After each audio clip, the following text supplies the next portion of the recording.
With the 20th pick in the draft, the Heat are likely to take a player that is far from a finished product, but can they take on the risk to find a diamond in the rough? We'll go through some of the options for Miami in today's episode of Locked On Heat.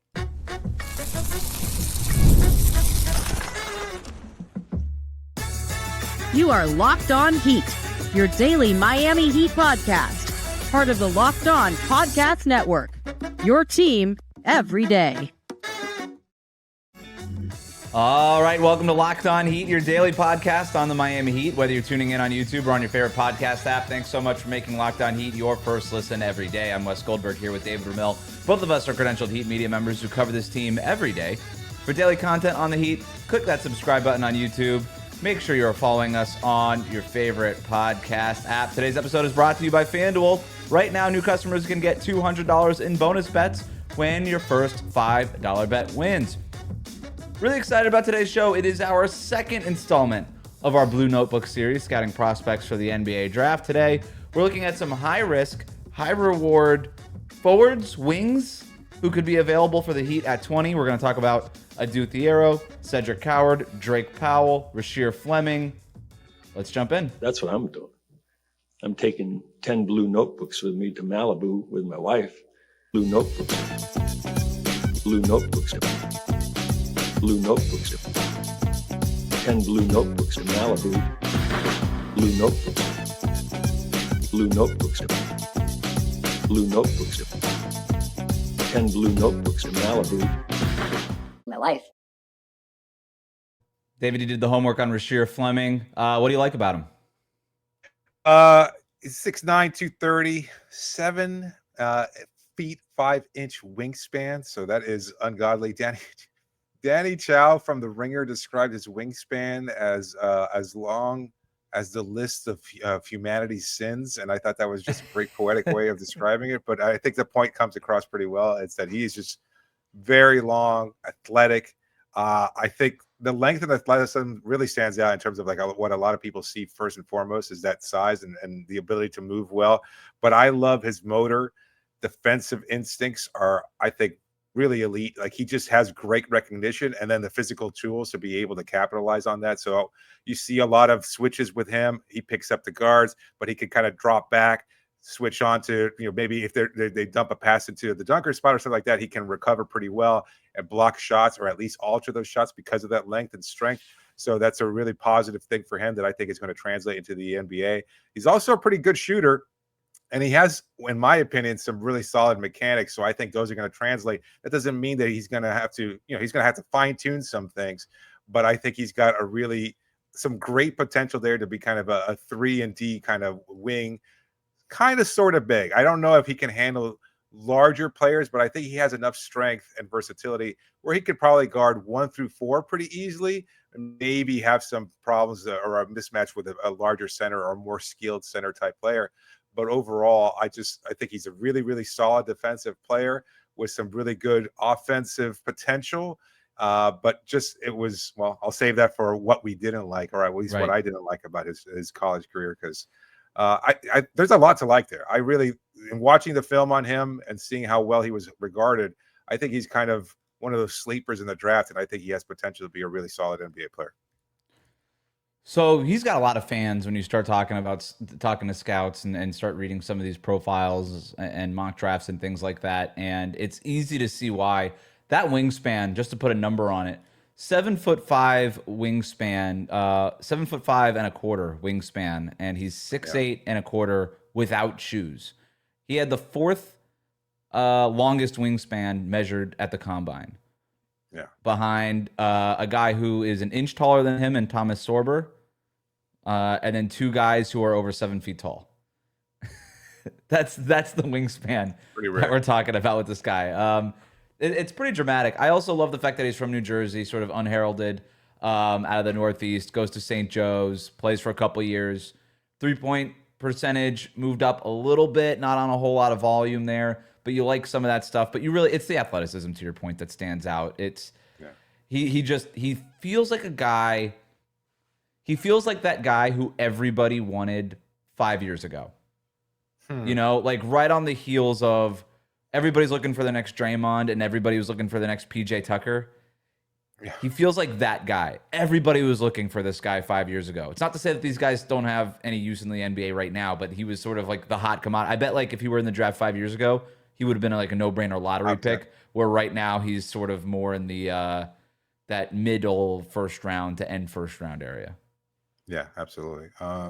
What didn't you kind of like what Miami was looking for in terms of Precious Achiuwa or something like that. You know, Yeah. just a big combo body, skilled enough to kind of shoot from the perimeter, and also just strong enough to be able to guard. So I really, again, that versatility I think is a really big plus for me. And I saw a lot of really nice defensive possessions there where he recognized the switch was coming and he adjusted. He can go over and under screens. That was just very surprising for a guy his size. So there's a lot to like there. I mean, I really think he's a really good player, and I think it's going to translate well to the NBA. The Heat did work him out. He's a Clutch client, and he was part of the Clutch workout that they did in California recently. So there's that. The Heat like him enough, at least, to get a closer look at him. Yeah. What I didn't like about his game, though, is he is very raw offensively. He's not a very good ball handler, and so you see some possessions where he kind of just like juggling the ball, just trying to keep up. Like he's too fast for his ability to dribble at the same time, and so there's some possessions there. Like you're going to see some moments there where if he's open on a fast break or anything like that, he might just botch the whole thing. You know, miss a bunny or something like that. He does not create his own shot, so you wonder whether or not there's an ideal fit for him in Miami, because you're looking for ideally somebody that's more of a two-way player. And I think while there's potential there, it just hasn't translated. But the things I did see about him, or at least in some of the scouting reports that I've seen, is that he had a very specific role as kind of a rim rolling finisher. Mm-hmm. Wasn't put in a position to create a lot of opportunities for himself. And they think that that's still something that he can continue to develop. So I think given his overall athleticism and skill set, I think he can take what is an obvious weakness and develop it. But that's the big question mark on him, is whether or not he's going to be a guy who can create his own offense, or he's going to rely on guards to make those opportunities for him. And unfortunately, Miami has many of them, and not enough of those guards that can make plays for others either. So he might not be the right fit for Miami, despite what is some obvious, advantages in terms of what he can bring to the table. Comps. What comps did you come up with for him? A couple. Taj Gibson was one the Ringer had, and I could see it, even though I think Gibson That's what I was thinking. The basket player. Taj Gibson with the 3-pointers, how they described it, so that's pretty solid. Obi Toppin was another one that I saw. Isn't Taj Gibson with a 3-pointer just PJ Tucker? Well, he's a little bit bigger, Tucker being 6'4", that's 6'4", built like a Mack truck. That's different. This is more of a long rangey player. I saw other people make this comparison. I see Pascal Siakam, Ooh. Yeah. Because he does have those tools. Yeah, he does have those tools. He's wiry but strong, and you can absolutely tell that he's going to be the kind of guy who can put on muscle, and this is a big, strong body. He's already a big, strong body, but he can add to it and given Miami's history of working out guys like this and getting them to take that next level physically, that's scary potential in terms of what he can eventually become physically, as well as all the tools he has. And if he can just fine-tune some of that possession, the athleticism into really solid offensive basketball, I think he has a lot of potential in the NBA. Like, I think he could be a really good player. Well, let's do it. What did we call it last time? The scale? Must or bust scale. Yeah. Yeah.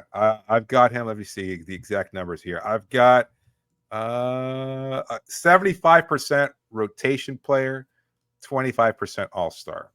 I think I'm using a different criteria than you, because that sounds lower, but it's just the odds of becoming an all-star level player are so against you. And everybody thinks you're going to get a draft pick and you're going to wind up getting an all-star. And that hardly is ever the case. You went through the Tyler Herro's 2019 draft, and of those, it was a great draft in a lot of ways. And there were 4 really good players that were taken in that draft. Aside from that, not much. And I think that's the kind of realization a lot of fans have to have, is that rarely do you find an all-star level player, just because of the very nature of this, where, you have a player that's, say, Giannis Antetokounmpo. He's going to get grandfathered in almost every year. LeBron James, et cetera. Like, those guys are going to continue playing. So to be able to crack into that space It's a very limited space to get into in the first place, and it's the odds of finding an all-star are very, very, very difficult. So for me, it's just I think he has all-star potential. I really do see that. The fact that I'm giving him a 25% on this rating, That's I think the speaks highest highly so of far him. that you've given out. Yeah. It is. Well, yeah. I think, and we should be maybe more specific with it. All-star caliber, I think, is the way to go. We're not predicting that he's going to make an all-star game, to your point. He Right. can get hurt, but like, is he an all-star caliber? Mike Conley's never been on the all-star team. I consider Mike Conley an all-star caliber player. Absolutely. You know what I mean? So, and if the Siakam that's sort of more of what we're talking about. That's an all-NBA player. So I mean, Yes. that might be like the higher end of the spectrum. But what was still, your that's what you're all-NBA? looking for. Did you give him an all-NBA, or you just stopped at all-star? Siakam? For Fleming. For Fleming. I can't. Not all NBA. Given my scale, no, I did not go that route. Okay. Look, 70% on sort of rotation player, that varies, right? That could be a guy who comes off the bench. It could be a high-end rotation player. That one's going to be the biggest slice of the pie every time we do this, just because that's the largest range of outcomes. But yeah, I agree. You kind of sold me on Fleming. Yeah. I like him. I'm glad the Heat worked him out. Coming up next, another guy with a ridiculous wingspan for his frame. This guy is starting to rise up some draft boards, and I think Heat fans need to take some notice in him. We're going to talk about Cedric Coward after this. Today's schedule. The NBA Finals are in full swing, and every night delivers highlight-worthy performances, major momentum shifts, and can't-miss moments. Whether it's a game-winning shot or a breakout player, there's never been a better time to get in on the action. FanDuel makes it easy to stay in the game before tip-off and live. With player props, performance trends, and same-game parlays, fans have more ways than ever to play smart and win big. Which players are showing up in the biggest moments of the NBA Finals? So many options to choose from. Is it going to be SGA? Is it going to be Tyrese Halliburton? Does Pascal Siakam step up the way he did in the Eastern Conference Finals? So many different options, and you can make a wager on all of them over at FanDuel. So if you're new to FanDuel, this is the perfect time to sign up. Head over to FanDuel.com and place your first $5 bet. If it wins, you get $200 in bonus bets. That's right, $200 in bonus bets. So make every moment more with FanDuel, the official sports betting partner of the NBA. We'll be right back. So I did the work on Cedric Coward. Let's dive in on his blue notebook. 21-year-old. He did I have that right? Yeah, no, I'm sorry. 21-year-old. He'll almost be 22 by the time the draft happens. But he's a late bloomer, which is interesting here. 6'6" with a 7'2" wingspan, 205 pounds. Here's what I like about him. That physical profile is awesome. 6'6" with a 7'2" wingspan. It looks like he could still grow into his frame, which I like. He's got really big hands too, which usually is a pretty good identifier there. So is there a potential for him to get to up to like 230? I think so. I think that's possible for him in a couple of years. Again, late bloomer, great physical profile. Really just looks the part of a 3-and-D guy, right? You could look at him as a safe pick in that way, but I actually think there's some upside here. Really confident spot-up shooter. Knows how to use his length to score over smaller defenders. He gets into the post. There's a deliberate style of play there. Very efficient. Doesn't waste a lot of movement. Has a plan on every possession. Knows what he wants to get to. Gets to his spots. If he has the ball, if it's not his possession, he keeps it moving. So he could fit into an offense as a 3-and-D guy, but there's, again, flashes there where he'll take the rock and go to work, which I like. I like that quite a bit.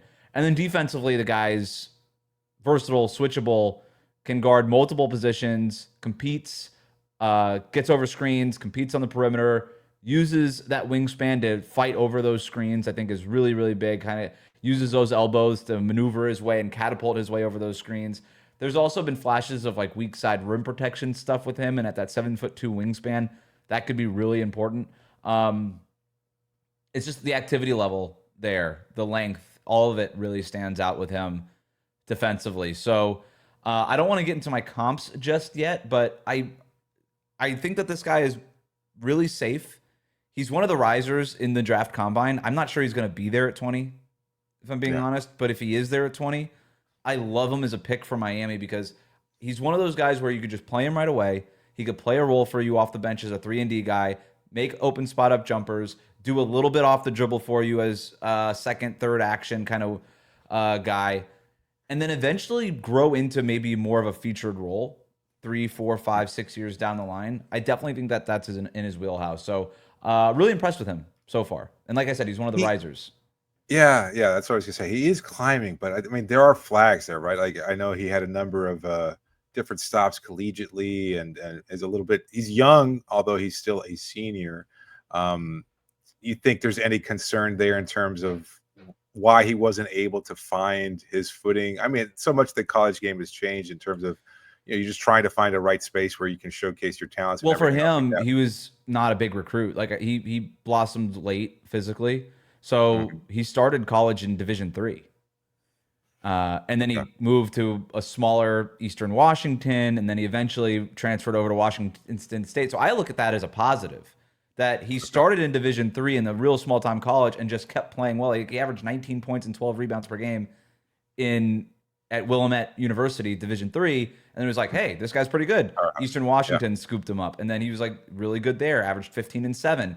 And then Washington State scooped him up, and then he was their leading scorer this past year at almost 18 points per game. So to me, that's a positive. Yeah, I could see that.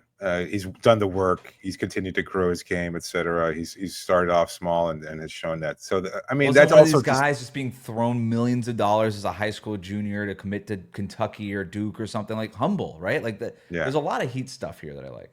Yeah, no, I was humble. He worked hard. He's developed his game collegiately. That ticks off a lot of the boxes that we talked about in our draft preview in terms of what they're looking for. So what don't you like about him then? There's work to do with the handle. He needs to tighten it. Feels like he's a guy that could get the ball swiped away from him quite a bit. It still feels like he's growing into his body, right? Like he's still trying to figure it out. The dribble's a little bit higher than you want. It's a little bit looser than you want. It just feels like a guy like Alex Caruso. I mean, Alex Caruso, I guess, does this to everybody, but so maybe not the best example. But pesky defenders could just swipe the ball away from him if he's doing a little bit more work. But again, that's why I like him as a 3-and-D kind of spot up guy at first, and then work behind the scenes to tighten that handle. I'm not concerned about it, but it is something that popped off the film. He needs to, and if he does that, then he'll start to be able to create separation off the dribble and kind of get to those spots a little bit better. The athleticism, it's like, okay, you did it at Washington State this past year. Can you create separation off the dribble at the NBA level at any point? That would be my biggest concern. I'm optimistic about it, but we have not seen it. So by no means does that mean it's going to happen. He also needs to get stronger, but like I said that at the beginning, still sort of growing into his frame there. He's at 200 pounds right now. Yeah, I mean, that applies to everybody. Yeah, exactly. But like I said, I think that there's literal growth opportunity if you just look at the way he's built his frame. It just feels like he can eat a lot of Chick-fil-A these for a couple of years in the NBA and get to where he needs to go. In terms of the comps, I've seen Adou Thiero out there. That's pretty good. I like that. I've seen Josh Richardson. The Ringer had Josh Richardson. I like that one too. Richardson was more of an initiator at his last year in Tennessee than Coward was at Washington State. But I think the comp still works. Here's where I'm going to go on my own little path here in terms of comps. Dare I say Jimmy Butler? Can I go that far? I mean, there's a lot of there. Eerily similar. Yeah. The physical profile is pretty close. He's actually he's not as tall, but he's got a longer wingspan. You look at Jimmy when he came out of the draft, people were saying very similar things. Weren't sure about his top end athleticism, needed to work on the handle, but nobody doubted the competitiveness, his fight, his defensive capabilities. Figured he could step into what at the time we weren't even really thinking about 3-and-D guys at that time, but just more of like D guys. And Jimmy Butler was just the D guy, right? Everybody wanted sort of their meta world piece, their Ron Artest type guy, and you know that's sort of what Jimmy Butler was. And but with Coward, I think he's sort of like more of a modern version of that in terms of more polished offensively than Jimmy was. That's an interesting comp there. I could see some of the similarities. Yeah, the story certainly fits a lot, but also just in terms of what he brings defensively, the tools that he has physically, and the ability to continue to grow. it's going to be, I know this is overly simplistic. Can you quantify how hungry he is, how determined he is to continue to grow and develop and put in the work? And if that's the case, then he just seems like a guy that Miami would absolutely love. He's from Fresno, California. And as somebody who's spent a little bit of time in Fresno, mostly just driving through, I could tell you that nobody ever wants to go back to Fresno. I think there's a hunger there. Buster Muscale, I've got him 15% fringe player, 65% role rotation player. Okay. 18% all-star, 2% all-NBA. Nice. I mean, I like him, man. Yeah. He's gonna be one of my guys. He's one of my guys. I like him. I'm curious. Yeah. When we do our big board after all these, I'm curious to see where he falls on that, because it seems like he might be one of your top guys so far. My favorite guy I really like Chase Richardson too. Anyway, we got 2 more prospects to hit in our blue notebook. We're gonna do that after this.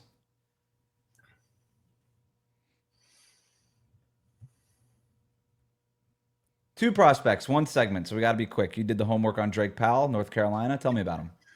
6'5", 200 pounds, 7-foot wingspan, 19 years old. What I like, there's length and athleticism, that's for sure. Like that's what stands out right away. He's got those kind of physical tools that everybody really likes. I think he's a good shooter. At least the numbers bear that out. I don't like the mechanics. And look, that's not necessarily a must at the NBA level. If you can knock it down, that's ultimately what matters, even if the shot looks horrific. We've seen it before. Right now, it just seems like that's such a raw work in progress. But I think that's him in general, is what he's viewed. And so what I'm talking about, what I don't like, is that he's just got limited experience. He was a highly touted recruit who couldn't find his footing in UNC's roster, and he just didn't seem to be able to make it work. A lot of people were flatly surprised that he even stayed in the draft. I mean, I imagine it's a hardship case where he has to be in there. No. They were talking about NIL. That he had potentially more money sitting for him in NIL deals to come back to North Carolina, or maybe potentially even transfer. That was what it was. But he just wanted to get into the NBA. Well, then that doesn't make much sense, because it feels like that's a guy who could have benefited one more year from staying collegiately. And if he can make money that way. I was talking with Rafael Barlow, who does the NBA Big Board podcast, one of the best out there, and he was talking about how that was sort of the consensus at the combine was, this guy probably should have stayed in school one more year. He was also talking about how North Carolina just played him out of position all the time. They played him as a big, and he's just too small to play that spot. And he thought that North Carolina didn't help Drake Powell during this past season. That could be why he wanted to leave then.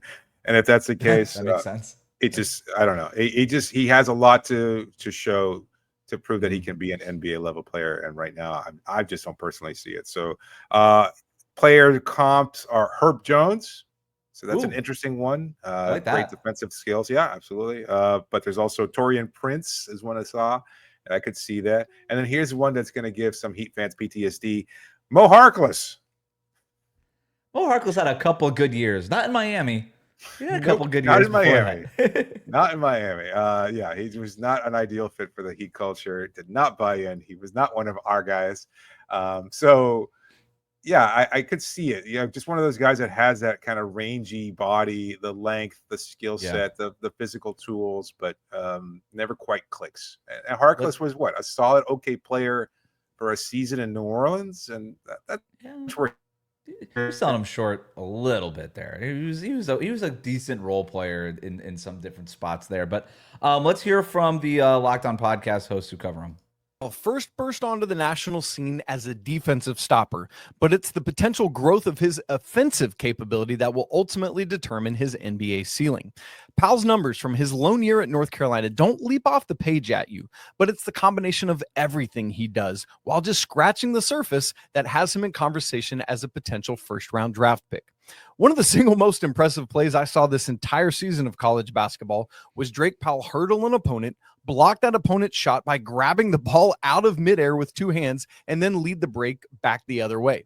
A surprise this year was Powell's ability to shoot, cashing in on 37.9% of his three-pointers. At 6'6", 195, with great length and mobility, Powell can switch defensively up and down the lineup. He can lead the break, straight line drive, but he's better off the ball. Similarly, Powell on the defensive side is great as the primary defender, but he needs growth in his off-the-ball defensive capacity. The team selecting Powell is going to need to put in the time to refine who he is as a player, but there is a big ceiling ahead for Drake. This he screams second-round pick to me. I don't know. I haven't done any of the homework. I haven't watched any of the film on him, David, but this just sounds like too much of a tweener experiment, not really sure what he is kind of guy for the first round, but and we were talking about it before we started recording. Like, I mean, he's all up and down the draft. Some mock drafts don't have him listed as a first round pick. We were talking about, Kevin O'Connor at Yahoo Sports has him as 12th. And I find that very surprising.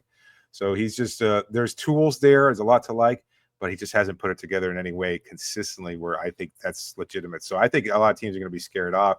He might be one of those guys that just continues to slip. Buster Must real quick. 50% fringe player, 50% rotation player, and no chance, in my opinion, of becoming an all-star. Sounds about right. I did the homework on Adou Thiero, 21-year-old forward out of Arkansas, 6'6" with a 7'1" wingspan, 218 pounds, 3-year collegiate player, played his first 2 seasons at Kentucky before transferring to Arkansas for his final year. So he's a John Calipari guy, which the Heat like. So that's worth keeping in mind. Here's what I like about him. Super switchable forward. Tons of energy. Improved a lot over his 3 years in college, just in kind of every regard, but really sort of was one of the biggest improving guys that you saw. Wasn't really on draft boards and then got on draft boards with this last year at Arkansas. He more than doubled his scoring average from his second season and last season at Kentucky to this past season at Arkansas. He went from 7.2 points per game to 15 points per game, shooting 54% overall. 6 rebounds, 2 assists per game, 1.5 steals per game. This guy is able to kind of do a lot of things. He also had his last year at Kentucky, averaged more than 1 block per game. So depending on where you play him, he's the guy who could potentially be a steal and a block guy at the NBA. And like I said, this past year that put him on the NBA radar. It's energy, it's defense, he's physical, there's length, it's just all that stuff. But what really stands out to me about Thiero is everything you hear about this guy is the motor. And you watch it and it pops on film. He's diving for loose balls, he's battling on the glass, he's crashing the glass. He looks at those 50-50 balls and chases after them like a dog. Like that, it's all out effort, all out energy, all that stuff with him. And then offensively, I've really liked what I've seen in film in terms of his cutting. He's sort of a natural cutter, slasher, play finisher guy. He's going to do really well in transition, I think, right away because of his speed and his athleticism. He's just going to get down the court and fly for dunks and layups and things like that. Gets downhill. He actually drew quite a bit of fouls this past year. He got to the free throw line 6.5 times at Arkansas. Again, more of a featured player there with them, but the production was there, so you like it, even though that doesn't really seem like his projection at the NBA level. I think he's going to be able to guard a ton of positions. I think there is all defensive potential there, even if I wouldn't bet on it. I think that he kind of looks like the kind of player who is making all defensive teams lately. In terms of my concerns, it's his shooting. That's the main thing. He's still pretty raw offensively, but the shooting is the swing skill. Just if you're projecting what his role is going to be at the next level, never been an efficient perimeter shooter. Never had a great 3-point shot. Shot 26% last year on 1.5 attempts, 32% the year before on less than 1 attempt, 33% his first year on half of a 3-point attempt per game. So not a volume guy, and for good reason, but he's going to have to figure that part out because unfortunately in today's NBA, if you can't hit that 3 consistently, you really don't have any space on the court unless you're just so freaking good defensively that they force you to put you out there and you just can't bet on it. So the swing skill is the shooting, but other than that, I love what he does defensively. I love how he projects. The comp that comes to mind immediately is Toumani Camara, who made second team all defense this past year for Portland. Feels a lot like that. A little bit of Haywood Highsmith there too, even though there's a lot more length. There's more of that Camara length there. So I like him quite a bit. Buster Must scale, I've got him 30% fringe, 70% roll rotation guy. I don't know that he's going to end up being a starter the way that Tamani Kamara was, or like a Herb Jones or something like that. Like all these guys that who are sort of the best case scenarios or are starters and high end rotation players.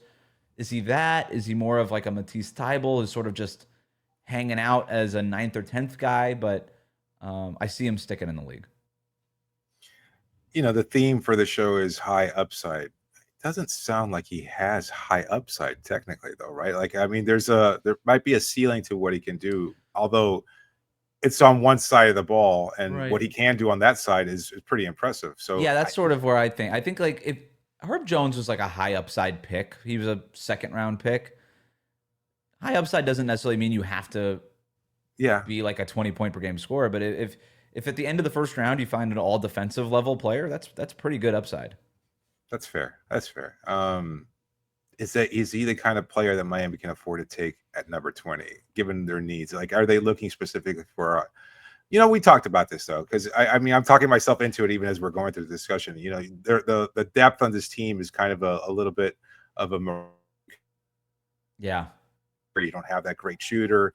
You don't have that great defender. Highsmith is as close as it gets, and Duncan is as close as it gets, but they have obvious weaknesses to their game.